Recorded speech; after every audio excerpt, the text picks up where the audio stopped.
And we're live. How come as soon as you say you're ready, you immediately look back at your computer? I was ready. I'm still ready. I am ready. What's up, Mudpuppies? Welcome to another episode of the Cryptid Files. Podcast talks to you all about cryptids, myths, monsters, folklore, Files. aliens, Scientologists. ghosts. Paranormal. Xbox Connect. Sometimes, yeah. Yeah. We're your hosts, as always, Anthony and Charlie.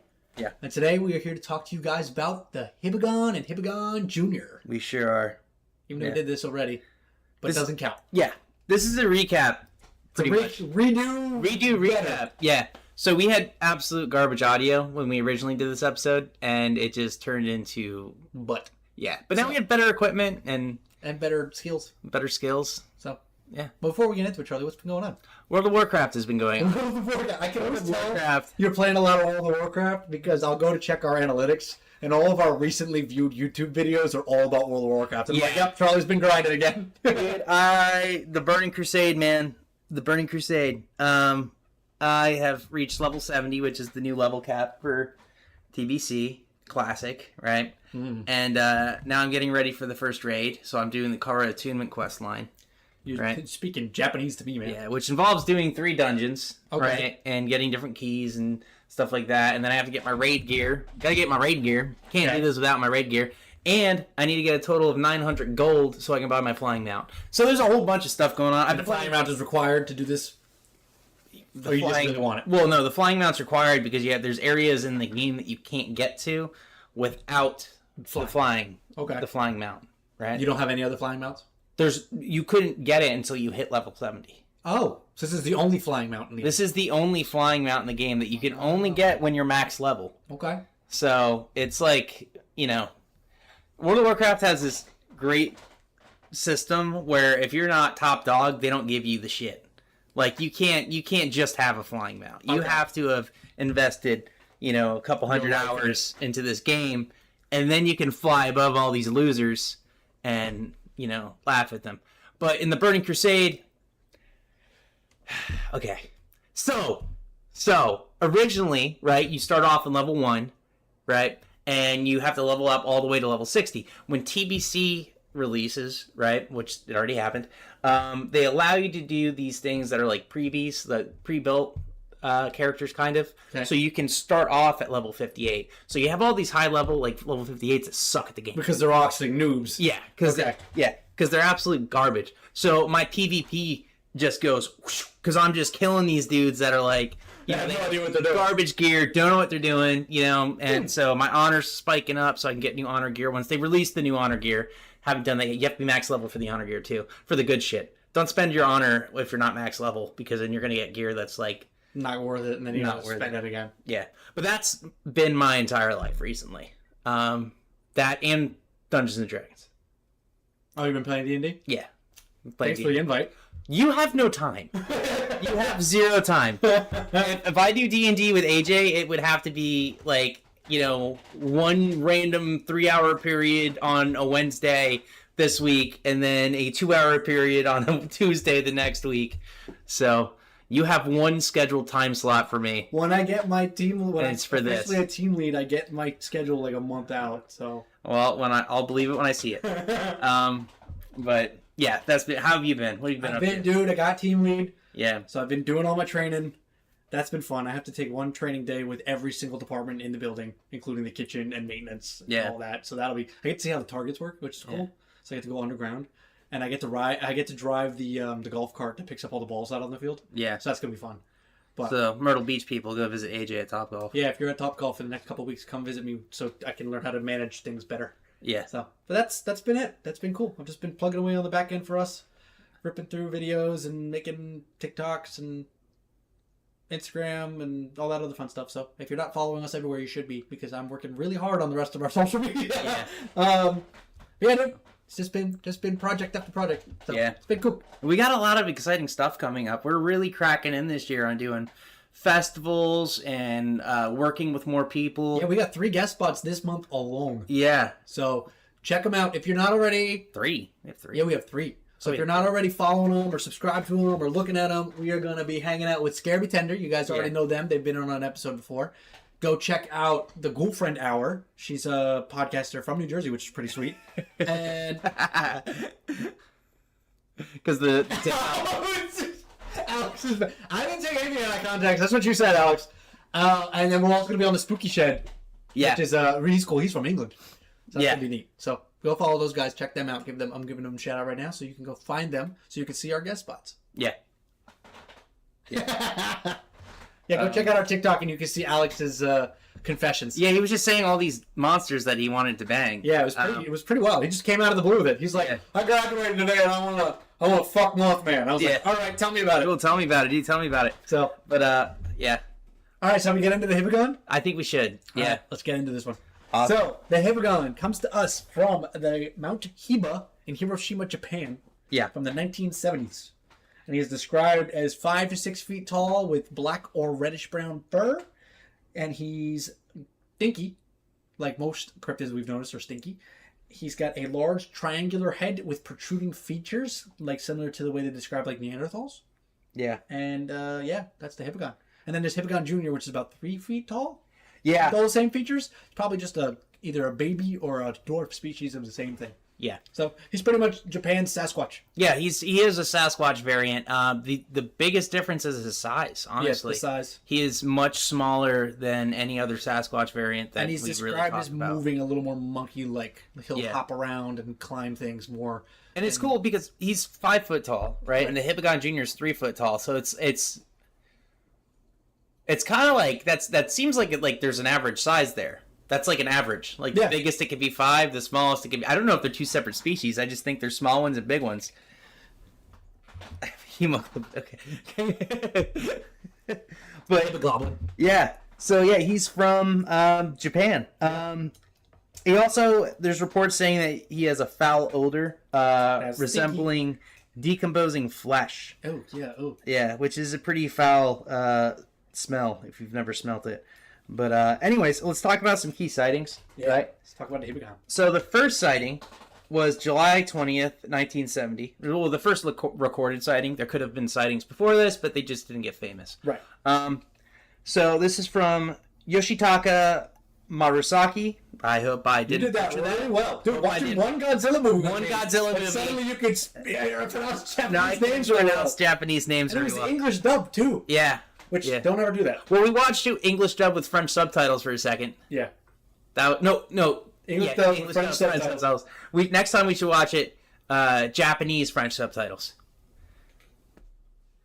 Why? Yeah. All right. Anyways, so he was driving near the Rokunahara Dam in the Yuki district of Saho, now Sobara City. He reported seeing a creature the size of a calf cross the road in front of his truck. He described it resembling a monkey, but too large to be one. So there are monkeys also kind of like in this area. Oh, yeah, it's Japan. Yeah. So it wasn't like a very super like bizarre thing that happened first, but it was, like, oh shit, this is, strange. But there was more sightings that just happened in the 1970s. Right. So July 23rd, 1970, so 3 days later, right, there was a farmer.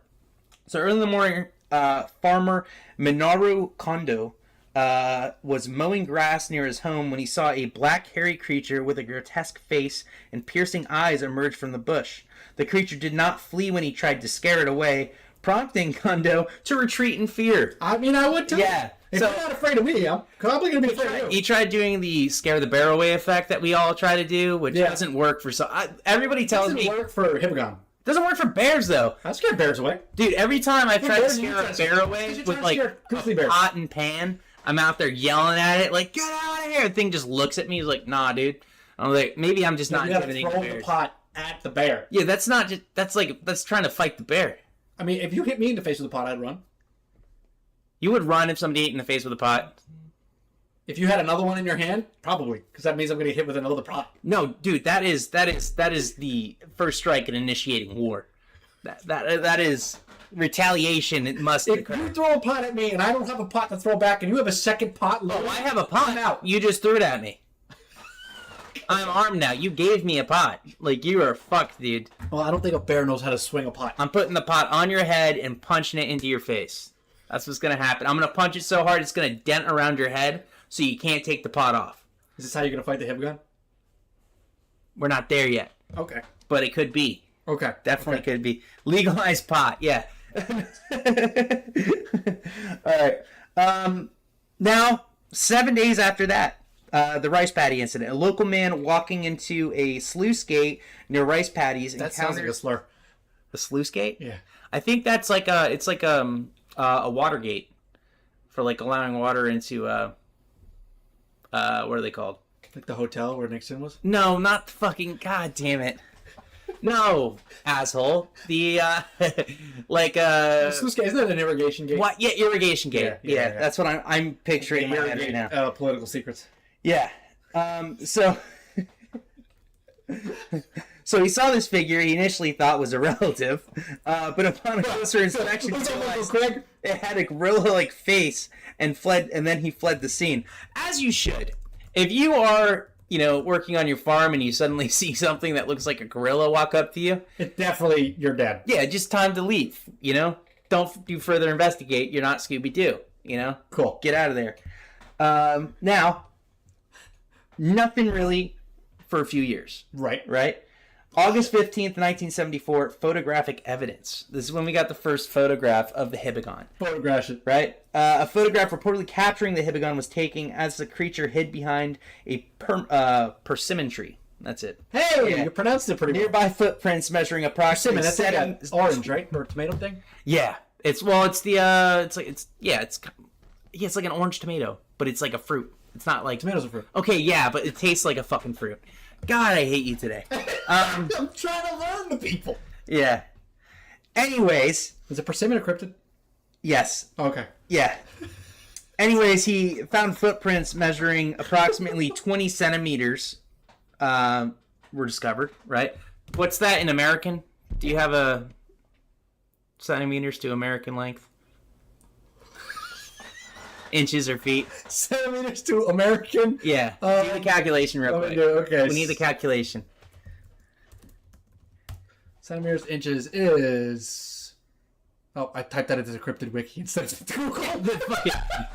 That's Cryptid Wiki, what a centimeter is in America. All right. 1 centimeter. How many centimeters? 20.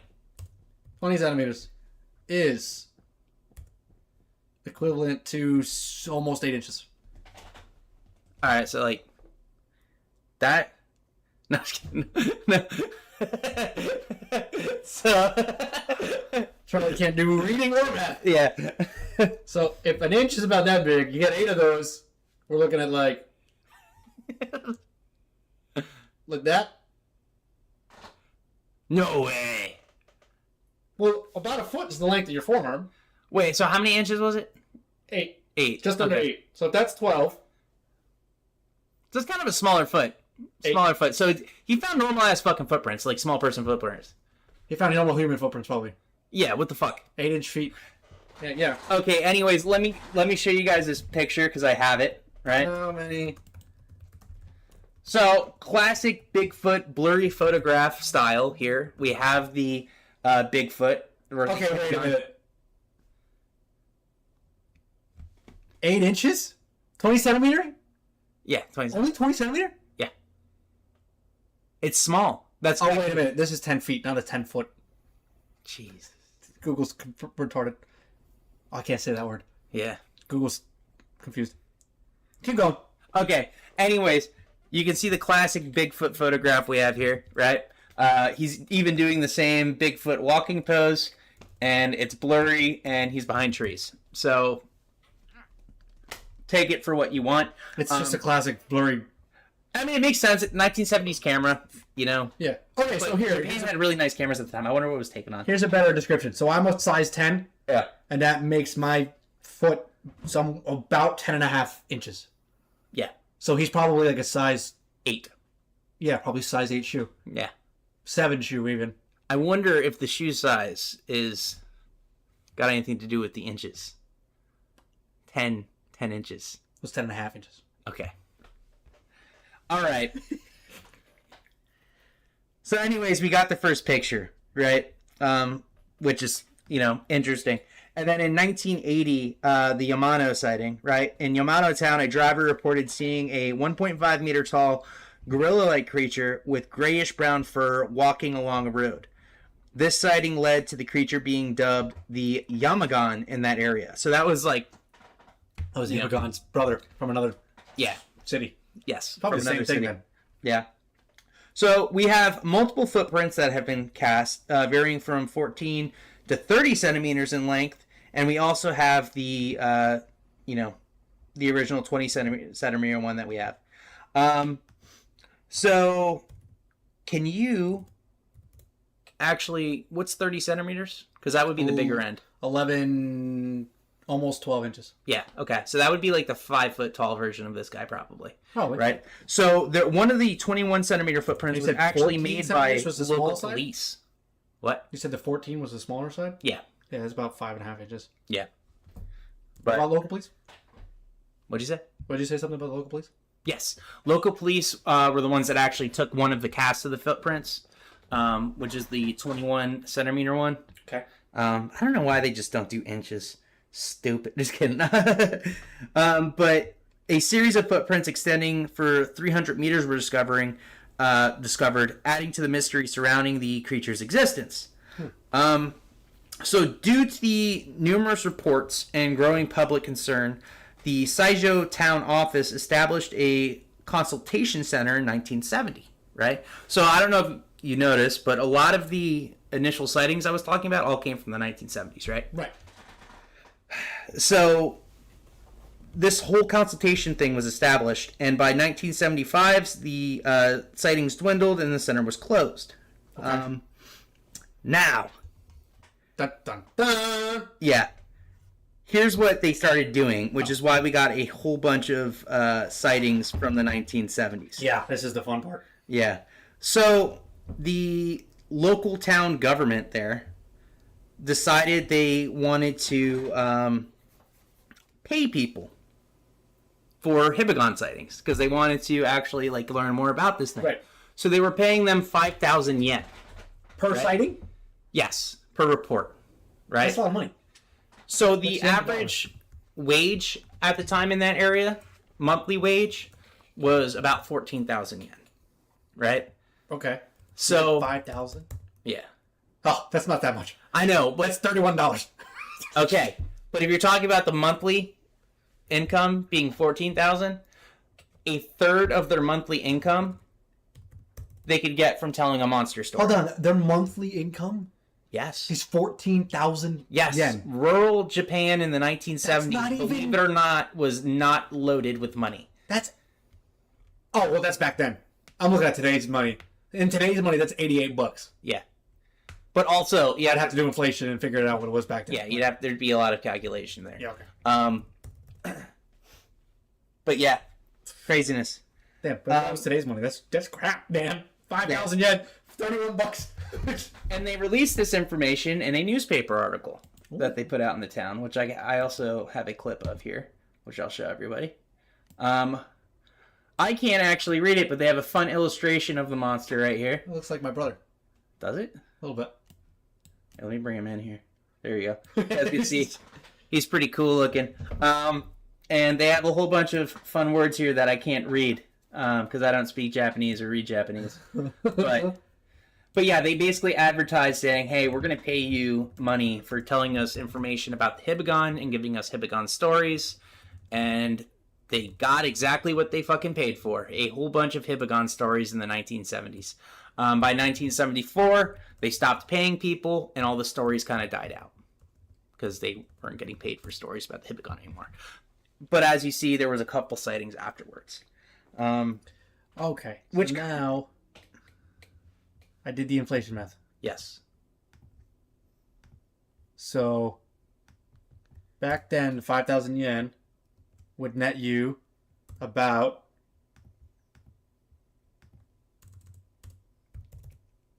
it's still shit. $64 today. Yeah.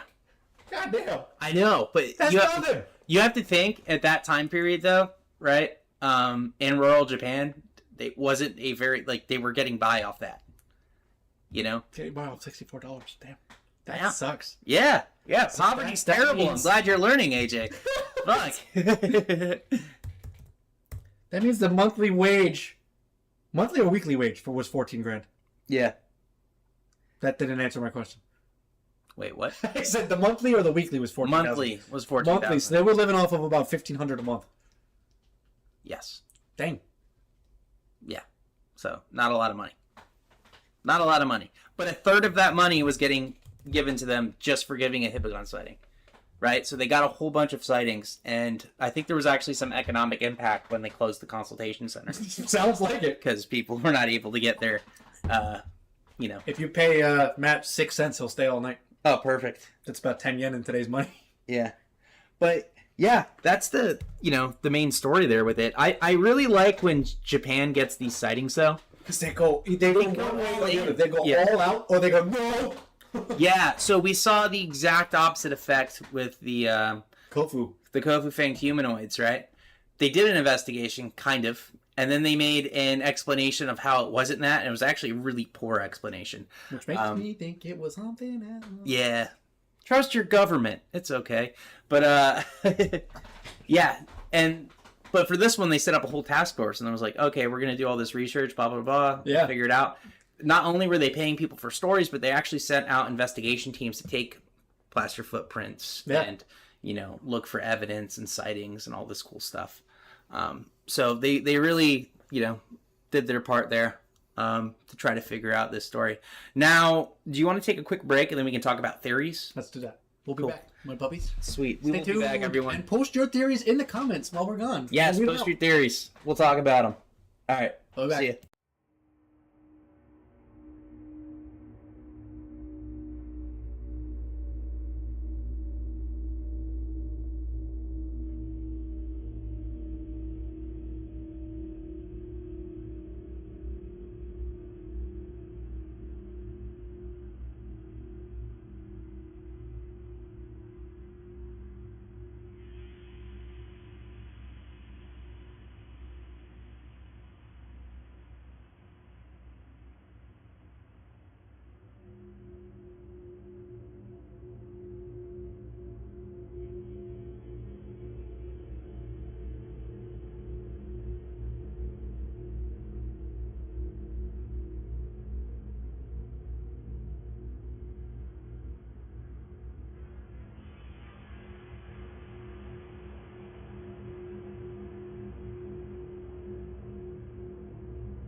And we're back.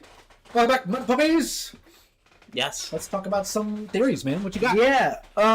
So My theory is he's Japanese Bigfoot. that's a great theory. I mean, there's a Bigfoot of some sort in every single country and on every single continent on this planet. So there's no reason why there wouldn't be another one in Japan. Yeah. Well, let's talk about some of the theories I have, which the first one is undiscovered primate or ape, right? Which is pretty much the Sasquatch theory here.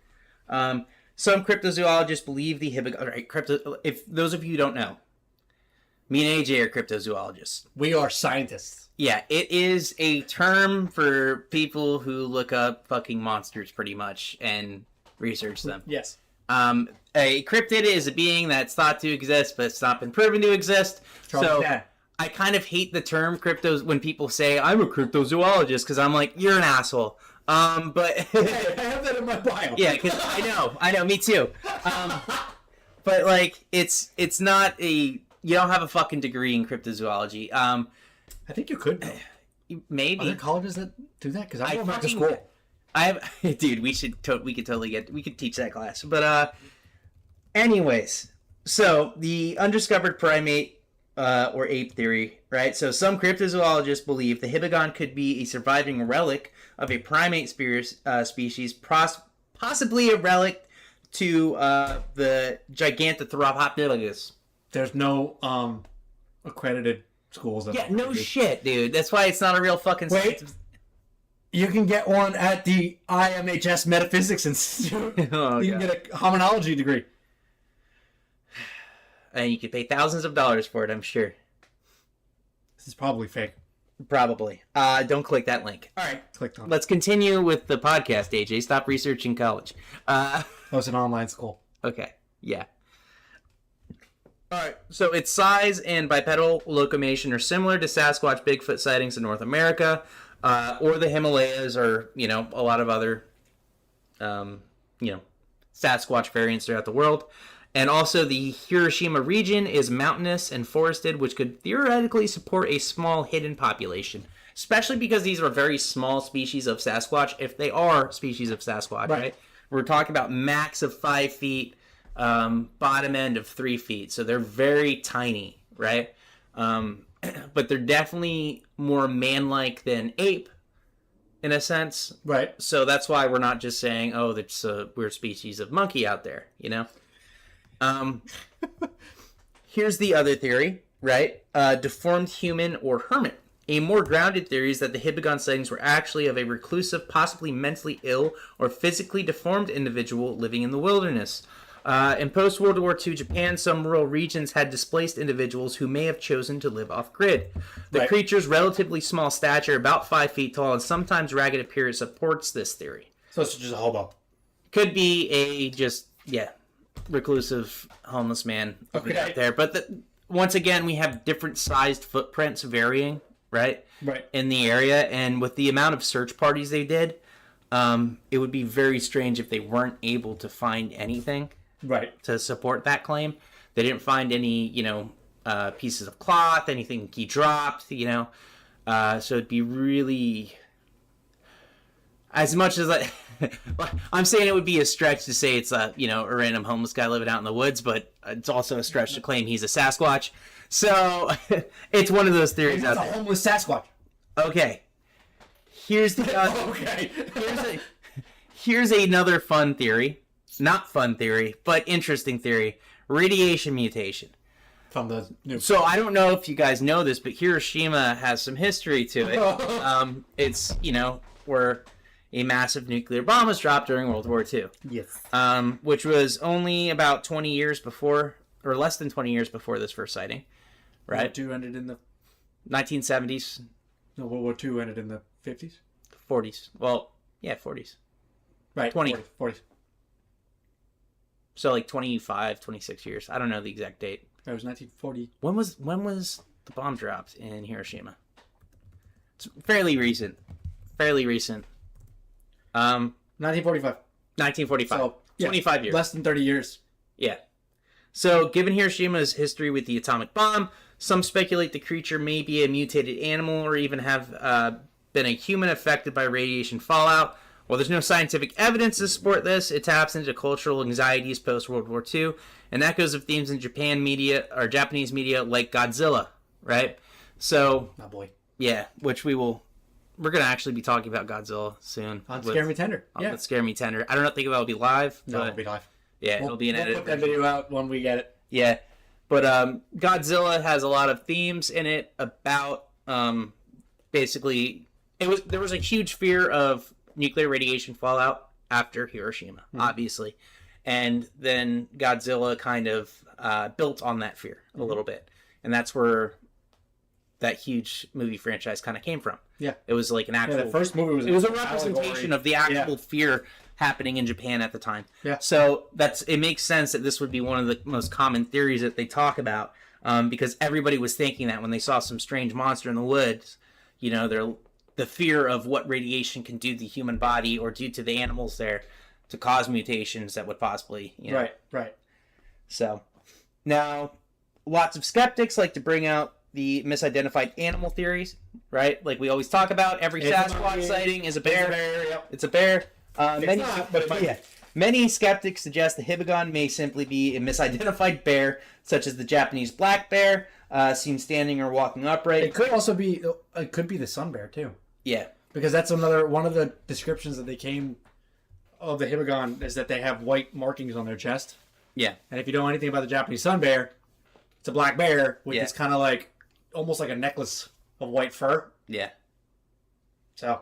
Yeah, no, possibly. With protruding features. And they're smaller too, I believe. Right? Sun bear is smaller of bear species of black bear. So are black bear. Black bears aren't very tall either. Well, some of them can be pretty tall, actually. But I think the average black bear doesn't stand up too tall. Average size of a sun bear, typically measuring 3 to 5 feet. Yeah. About 150 pounds. Yep. So.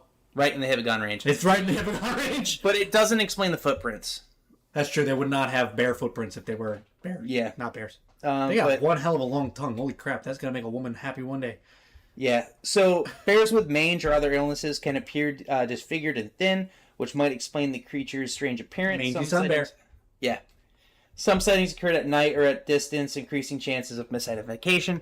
Now, once again, though, we have this photograph, right? Which I'm going to bring up. Looks like a tree with a sun bear in it. Yeah. I don't know. This doesn't look like a sun bear to me, though. We see a lot of like lighter colored fur on the face here. It's very brownish colored. It looks like the outline of some type of hand here. Do sun bears walk like that?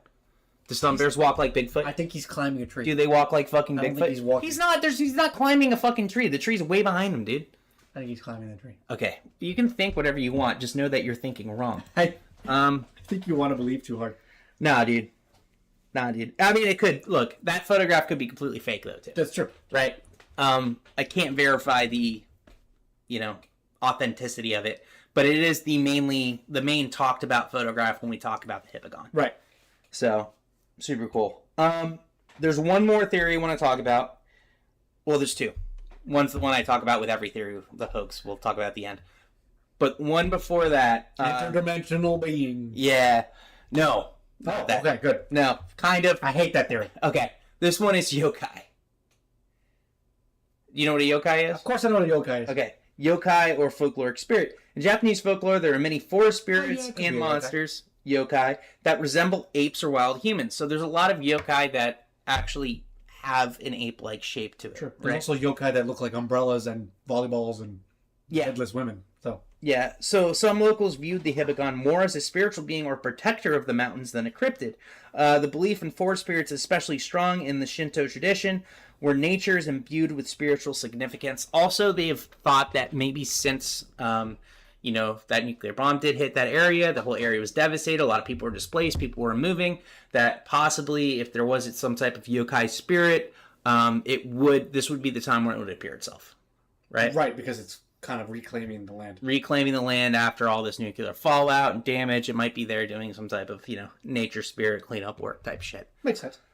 Now, the one that we always talk about, hoaxer mass hysteria. And we have to talk about it because it's important. Because when you're paying people for sightings, they're going to make up sightings to get paid. Exactly. It's only $65. which really fucks this whole story up for me a little bit. But anyways, so like many cryptid stories, it's possible that the initial report sparked a wave of sightings due to suggestion, fear, or even deliberate pranks. So like we saw with the grafted monster, I've noticed a pattern here, right?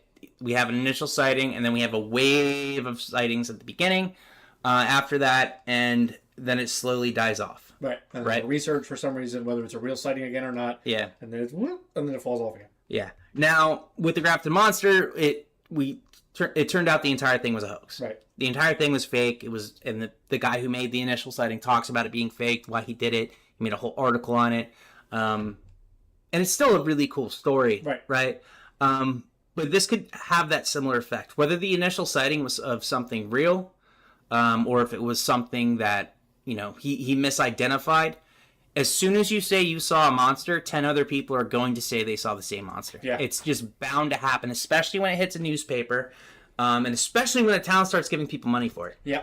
I'll tell you whatever you want to hear for $60. And not even that. It's just guess, people, guys. when you're out in the woods and you hear a ghost story or a monster story about this specific area, you're gonna be on edge and you're gonna swear you saw some weird shit. Yeah. Right? And it's just the way it goes. So, mass hysteria, whether or not it's the full explanation for this, definitely had an effect here. Right. Right? And especially because we had an entire population that was already on edge. Right? They're struck with extreme poverty. There was nuclear fallout, all kinds of issues happening in the area. There's just going to be mass hysteria anyways, right? Also, the increased media coverage may have encouraged people to interpret ambiguous stimuli, shadows, animals as the Hibagon. That's what I just talked about, right? So yeah, those are the possible theories here. Out of all of them, I think it primarily Sasquatch. Yeah. Maybe yokai. Maybe Hiroshima mutant. Yeah. Maybe hobo. Definitely not some kind of interdimensional being. Yeah, I don't think it's an interdimensional being. I kind of over that theory. Yeah. I don't think people can talk... Alright, we're going to talk about mind speaking for a second. Every time we talk about a Sasquatch, we gotta bring this up. We have to bring this up. There is a fucking... Mind speak makes no sense. Blows my fucking mind. Do people think this? Yeah. So... zapped? There's a lot of people that say they can do this thing called mind speaking with Bigfoot, and they can talk to Bigfoot, and Bigfoot gives them answers and clues and information. And it's never a fucking rocket scientist that Bigfoot's talking to. It's always the fucking... It's never even a scientist. Normally it's a guy that's pretending to be a scientist and tells you he has a PhD, but he doesn't. And just puts doctor in front of his name. Yeah. And talks to dead composers. Yeah. That is who is the mind speaking guy. So I you're gonna if you get into Bigfoot research or you get into looking up Bigfoot stories, you're gonna stumble upon people that say they can mind speak. Just stop giving them any credibility. Honestly, it's not fucking real. Listen, we are in a saturated market with crazy things. Yeah, and we have to accept that there's going to be crazy things. You can believe in crazy things without believing in crazy things. Yeah.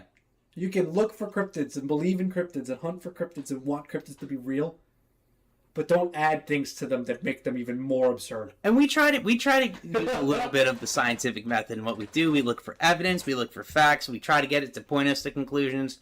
Normally we don't even reach a conclusion because we're using all secondhand information here.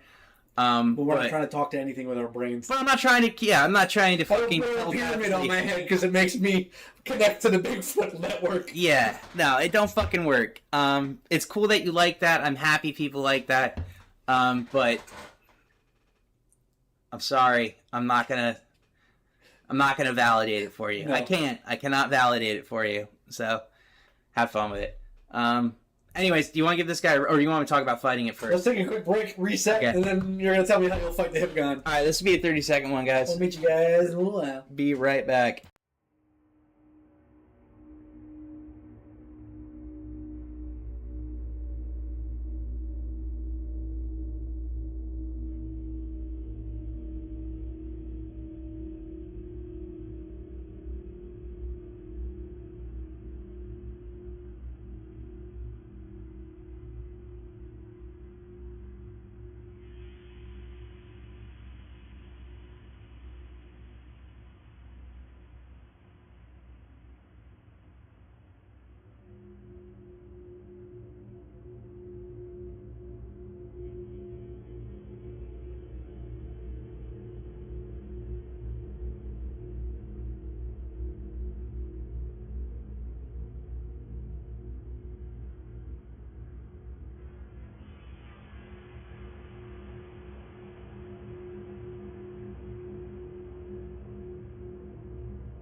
All right, we're back. Welcome back, Mudpuppies! Hello. So, Charlie, Yeah.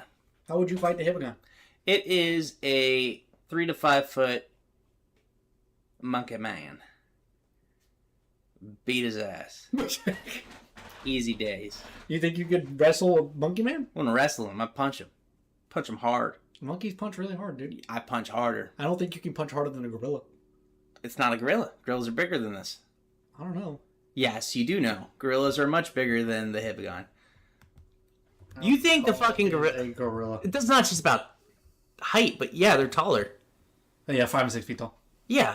Okay. They're taller and they're fucking... They're fucking buff. They're yoked. They got dude. little wieners, though. This dude's not yoked. He's fucking, he's just a hairy man walking through the woods. He's got normal ass have little footprints. wieners. Yes, I know. I told you this. Did you? I told you this. Yes, Because they rip each other. They rip each other's in wieners fights, off. yeah, they'd rip each other's wieners off. So they've evolved to have smaller wieners. Ah! Yeah, crazy. So what if the Hibagon goes for your wiener? I'll still punch him, dude. He won't go for my wiener. He might. I'll wear like iron and wiener protection. Yeah, but Would you go for the Hibagon's wiener? no. I told you I'm punching this man. Nah, you're gonna punch him in the wiener? Punch him in the face. Punch him. Might give him a slap to show dominance. What if he's more bare, like... There is nothing more satisfying than slapping someone in the face. That is the most, like, emasculating... You ever like, slap someone before? That hurts your pride more than getting punched. You ever slap someone before? I have. Next time? Yeah, dude. That's an off button right there. Yeah. You get slapped. There's not really coming back from that. No, dude. You're Like, done. Just, like, that's worse than getting punched. Yeah. You punch me, I'm gonna come back and just look at you and be like, bruh. And then we can fight. You slap me, I'm gonna be like, wow. Dude, Okay. I've slapped 2 people in my life, and not one of them after the slap has turned around to fight back. They were like... Normally you slap somebody when you just know they're that much of a waste. Right? So you tell me the Hibagon's not worth a real fight, you're just gonna slap him? Yeah, I'd slap him. Slap him hard, see what happens. Fingers together or fingers open? Big, this is big. Man, dude, he's got all that fur and stuff. Open hand. Open hand, you're gonna 5-star his face? Yeah, 5-star his face. Do you remember 5 stars in high school? 5-star someone on the back, especially when they had sunburn. They come back from vacation, you 5-star. Yeah. But, yeah, that's how What if he's more bear-like? What if it turns out it's a mangy sun bear? Get on his back. Get on his back. Choke him out. You could choke out a bear? Choke out a bear. I don't think you could put a bear in a headlock. I could put a bear in a headlock. Could do it. I've done it. Yeah? In my dream. Okay. I know how to do it. I know how to do it. I can totally do it. Alright, let's give this guy a rating. Alright, cool. Charlie, how real do you think the Hibagon is? I think there's something fucking there. And if we're talking about the Sasquatch version of him, I think there's some type of thing that is there or was there that existed in that area during that time frame. I think it's a little bit exaggerated since they started paying people for it. Mm-hmm. But I do believe a lot of the stories. We have footprints, so we have physical evidence. Okay. Right. I know they can be faked, as we see faked footprints and shit all the time. Right. We have a photograph that looks pretty fucking iconic, which leads me to believe it's kind of fake too. Right. But it makes sense that one's blurry because it's the 1970s and it was, a random shot through the fucking trees and shit. Right. Modern Bigfoot photographs should not fucking look like these ones. No. But they all do. So that fucking pisses me off. But this one I'll give a little bit more, to, because it's pretty real looking. And it's not something that's completely unimaginable. You have to understand a lot of people moved away from the main epicenter of Hiroshima, right? For obvious reasons, right? And with expansion outwards, there's just a little bit more stuff that's been explored, a little bit more that's been seen. It's a very mountainous region. This is the types of areas that we've seen Sasquatches like to exist in. Right. So it fits profile pretty well. But also we have a lot of validity issues with the government paying people for stories and real possibilities of things that it could be otherwise. So right. Super straight down the middle score of 2.5. 2.5, okay. It's tough for me because I subscribe to heavily that Sasquatch exists because of just how widespread the Legends. the sightings and legends in every culture from all time. Like, we're not just talking about modern, like, every native culture has some sort of Sasquatch like legend and all that kind of crap across the entire world. So that gives it some merit to me. It also lines up really well with it being a mangy sun bear. Yeah. Just the size and the coloring and all that kind of stuff. So, and then you throw in the Hiroshima mutant thing, and there's a lot here that could say yes or could say no, and there's a lot like that. That dial is ticking in every direction in terms of it could be this, could be this, could be good. So I think I'm going to disagree with you and give it a straight middle score of 2.5, 2. Yeah. Now, how cool is the Hibagon? Pretty fucking cool. I mean, the story behind it's cool. Okay. The reason for its existence is cool. It itself is like a smaller version of Bigfoot or Sasquatch, which Kinda, is yeah. interesting to see. 5 foot, more monkey-like. Yeah, because normally when we hear Sasquatch stories, they tell us it was massive. This thing was 8 foot, 8 foot, 9 foot tall, Little giant weird. beast. You know, walking through the woods. This one, they were like, yeah, no, this is like a smaller version of it. So that's interesting. It's not very threatening, but it's a cool story. Just when they come out and say there's a 3 foot tall version, too. Yeah. So I'll give this guy a 3.0 for coolness. 3.0? It's not like lame. It's a little bit. It's got some cool factors to it. It's not a fire breathing monster. Just a stinky monkey man. Just stinky monkey man. So honestly, for me, that's not the coolest thing in the world. I mean, he's a Yeah. stinky monkey man. Anything that you think you can beat with a slap, Squonk. you'd have to get to. Squonk would feel so gross to slap. You think if I slapped a squonk, it would just my hand would just go through it like I was slapping Jello? It would probably dissolve as you slapped it. Yeah. Oh, It'd no. just be made of tears. Oh god. Give it a 2. 2. 2. Cool. How unique is it? Nah, It is. not unique because it's literally another Sasquatch variant. It's another possible mutant. It's another possible yokai. Yeah. It's another stinky cryptid. It fits into a category of Everything. everything. The only thing that's unique about it is the size factor for it being a Sasquatch. For that, I'll give it a 1. A 1. I'm going to be even less generous. I'm going to give it 3/4 of a point. 3/4 of a point. All right. All right. Ready for the math duck? Your score, my score, and the score. All right, let me get the math duck up here. Matt Duck, Matt Duck. Whoa! Is math duck ready? Matt Duck is ready. Cool. Let me get the pen, please. Sweet. All right, so my score first. We got a 2.5. Nope. Plus 3. Plus 1. And we have a total of 6.5. Now, Anthony's score, we have a 2.5. Plus 2. Plus 0.75. And a 5.25. Wow, so you liked it more than I did. Yeah, just a little bit. Just a 1.25. And a grand total score of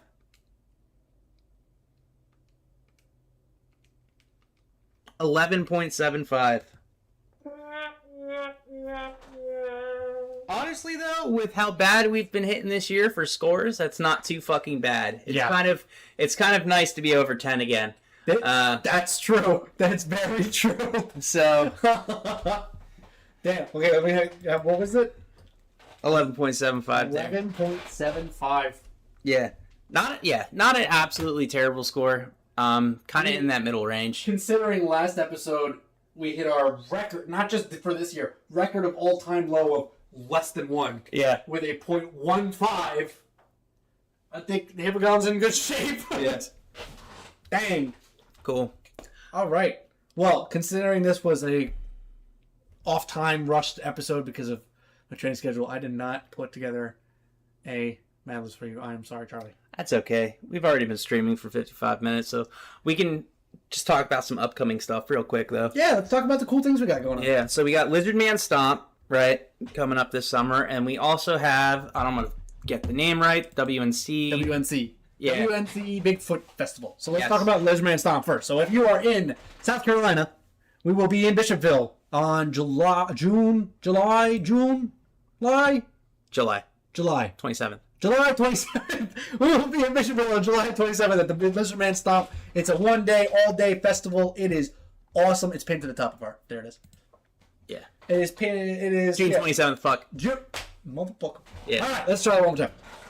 If you're in the South Carolina area, we will be in Bishopville on June 27th for the Lizard Man Stomp. It is a one-day, all-day festival, fair style, like block party. It's incredible. There are vendors. There's live music. There's Lizard Man contest stuff. It's cool. It's less convention and more festival. More festival, more really, celebration. Really cool. You can get your, snacks and Face cookies, painted. face painted and shit. It's fun. They got a bunch of like Lizard Man historical stuff there too that you can check out. There's gonna be some other paranormal people there again. Yeah, it's gonna be sweet. So come swing by our booth and and then, talk Lizard Man. We should this year have podcast stuff set up. We're gonna Yeah. try and interview people and talk about whether they think Lizard Man is real or not. So if you're in the area, swing by and come talk to us on the podcast.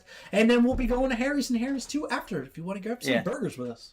yeah. And then 2 months later, August 29th, we'll be at the WNC Bigfoot Festival. There we're going to have a whole podcast set up, and we're going to be doing a lot of live coverage there, which will be cool. So we'll do some live TikTok stuff. We'll do some recorded interviews of just people hanging out. So if you're in North Carolina and you want to come, Marion. Yep. Yeah. So if you want to hang out there, you can ask us questions. Ask us questions. Yeah. We'll talk about cryptids with you. We'll talk about Bigfoot. We'll talk about Sasquatch. I'll talk about the squonk. And anything. That's another festival style one with vendors and live music and entertainment and stuff. So this is cool. We're doing less. We don't have any conventions on the horizon yet, but we've got some festivals, which I think is going to be a lot more fun. I like the festivals better than the conventions too, because the festivals I get a lot more people there for fun. People there to have fun, and at the conventions I get a lot more people that want to show me their blurry Bigfoot photos, which are cool, dude. I love show me your blurry Bigfoot photos. It's just the demanding authenticity, and the festivals are fun. Come to the festivals. Yeah, if you're a casual fan and you're just here for the fun, come to the festivals. Come to the festivals. We have a lot of fun there too. If you're watching us for information, stop. first of all, we're doing the wrong thing. We're taking it seriously, but dude, we're here for to have fun, good time. Yeah. But if you're watching us for the information, come to the conventions. That's what we speak at. That's when we talk more about ghost hunting and things. But these festivals, we're just here to sit there and chat with whoever swings by. And if you want to hear some conspiracy theory shit and some crazy shit, go to the conventions, because you'll get some fucking. It gets deep. You get some gnarly people that show up at conventions. You will learn about the conspiracies you thought. There's a whole dragon cult of Africa, and they steal women and make them their queen. And if they don't want to be the queen, they have to eat babies. Yeah, you'll hear stories like that. You'll meet actual flat earthers. You'll see people with pyramids on their heads so they can mind speak. Yeah, you'll see everything. It's interesting. It's really interesting. Everybody's there having fun too. It's just for a different type of fun. Yeah, different type of vibes. Come to the festivals. Come to the festivals. They're a good time. We'll be doing this week a recording with Scare Me Tender. We're going to talk about Godzilla movies and shit. Yeah, that's the history of Godzilla and all this cool stuff. We touched a tiny bit on tonight. This man's a Godzilla expert, so he's going to fucking throw all that info out there. We'll link that video when it comes up. We're also doing the Ghoul Friend Hour next week. That's cool. She's a paranormal podcast, so we'll just be on there talking about ghosts and our experiences and things like that. Yeah. And then we'll be on the Spooky Shed at the end of the month. Yep. And that is another paranormal podcast. We'll be just talking about DNR stuff. So that'll be a lot of fun too. So just stay tuned for us popping those. Yeah. We'll pop those links out everywhere when we get them. And we're going to start doing a lot more local ghost hunting shit. I've gotten a lot of requests for us to do some paranormal investigation. So hopefully we'll have some videos coming out soon. Yes. It'll be nice to actually get back into it down here with checking out haunted shit. You know? Having a little mix of content. Yeah. So with all that being said, make sure you are following us everywhere so that you can see what's going on. Yeah. So if you're not already, give us a like, give us a follow, give us a share, all that cool stuff right here. Join us in our Discord. We post memes, we post updates on our schedule, we post what's going on in the festival and convention world, we post links to our merchandise every time we come up with new stuff. We post... There's our page. Yeah, I post sexy pictures of cryptids. I think I put Frogman today in the sexy pictures cryptids chat. It's cool. It's the only place we take requests. And our schedule is like 25 years long. So if there's a cryptid you want to see and you want to see soon, join our Discord, pop your request in our chat, because that is the only way to guarantee that you'll see it within the next month or so. If not, and you just like, hey, can you do this thing? And comment on one of our YouTube videos or here on Twitch or something. And just say, hey, can you cover Gulp Man? Yeah, I'll put it on the schedule, but I'm going to put it on the end of the schedule. That's 22 years from now. Yeah. I might be dead. Yeah. Who knows? And also hello to the new chatters too that hopped in. Yeah, John welcome, Bad guys. Productions, welcome. If you want to follow the page. Also, if you have Amazon Prime, you get a free Twitch subscription, which benefits us because it helps fund all of our adventures and shit. And it takes Jeff Bezos' money. And it takes Jeff Bezos' money. So fucking spend his money on us. Yes. Yeah. Make sure you subscribe to our YouTube channel. That's where we post all of our talking. Just subscribe to us on YouTube. We post all of our Cryptid Files episodes edited up there. And you can also see videos of our investigations and any deep dives, anything else we decide to do. All of our shorts get popped up there too. It's a good time. Follow us on TikTok for clips from our episodes, as well as clips of Alex telling you which cryptids he wants to bang. You should check that out. It's a good time. Follow us on Facebook and Instagram for the latest of everything going on in the DNR world. Our paranormal investigations, our adventures, our cryptid hunts, our cryptid files, all that kind of cool stuff. Check out our merch on Fourth Wall. Everything is linked in that page link. Yep. Check us out on Spotify and Apple Podcasts and Amazon Podcasts. So whichever you get your podcasts from, check us out there. All of our episodes get edited and put up there so you can listen to us in your car. And we're also planning some other podcast exclusive content. It's in the pipeline right now. I like knowing I'm in your car. Make sure that you're following us there. It's cool. Yeah. And those episodes are edited the best, I think, if I can say so myself. And if you want to support the podcast but you don't want to buy merch, you can donate to our coffee account. That goes straight to us. It helps us out a lot. We're trying to save up for our t-shirt press so we can make our own merch to bring to conventions and things. You can also donate on like Twitch and shit. You can donate too. on Twitch. You can donate bits. You can donate on TikTok, whatever you want to do. Yeah. And follow me on Letterboxd if you like movies. I have a DNR list. Follow me on Goodreads if you like books. I've got a DNR list. Don't follow Charlie anywhere because he doesn't read. And That's true. Make sure that you're not, there's no beetles in your crabs or something that we said on a long episode ago. Yeah. Good night, my puppies. Good night, guys. Thank you.